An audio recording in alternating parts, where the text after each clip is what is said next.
Bonjour, l'investiture d'Ousmane Sonko à la présidentielle à la une de l'actualité. Sud Quotidien de noter que la haute autorité de PASTEF confirme la candidature d'Ousmane Sonko. Cependant, le gouverneur de Dakar, Dignette, titre la publication. Ce meeting d'investiture de Sonko et d'autres sont ainsi interdits à Dakar, signalent nos confrères. Toutefois, le parti PASTEF maintient sa manif à Amadou Barry. Vox Populi Quotidien poursuit et note que PASTEF veut introniser son candidat à la présidentielle ce samedi. Toutefois, le gouverneur de Dakar interdit l'investiture, selon nos confrères. Il invoque ainsi une menace de trouble à l'ordre public suite à une déclaration du leader de ce parti promettant, entre autres, d'installer le chaos dans le pays. Vox Populi également de signaler que les préfets acte le non contre tous les rassemblements initiés par PASTEF et Benno Bokk Yakaar. Sall rappelle ainsi les conséquences du précédent appel à manifester du même responsable politique au début du mois de juin 2023. Au Bic Rouge, PASTEF maintient la cérémonie et tire sur Al-Hassan Sall. Il parle entre autres de sorties grossières et informelles de procès d'intention d'arguments fallacieux et d'élucubrations fantaisistes. Nul ne peut empêcher l'investiture du président Ousmane Sonko ainsi que sa participation à la présidentielle, dixit le journal.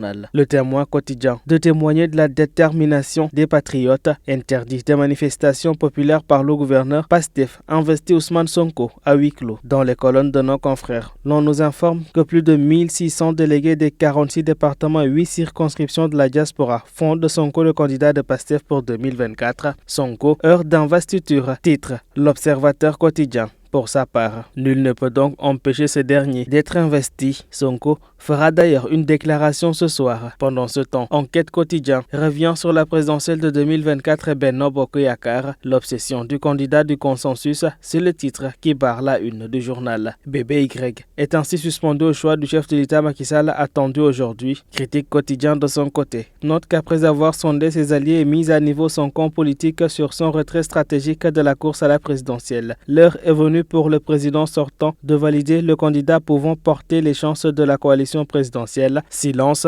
Macky délibère, s'exclament nos confrères. Libération quotidien de son côté évoque le drame de la migration irrégulière au large de Saint-Louis. 2 corps sans vie encore repêchés, la marine évite un nouveau départ, signale le journal au papier noir. 8 corps sans vie retrouvés. Après le drame intervenu mercredi à 5 h du matin, 4 passagers secourus, le reste de l'équipage composé de 56 membres toujours portés disparus. En justice, le journal Le Peuple quotidien revient sur des propos diffamatoires.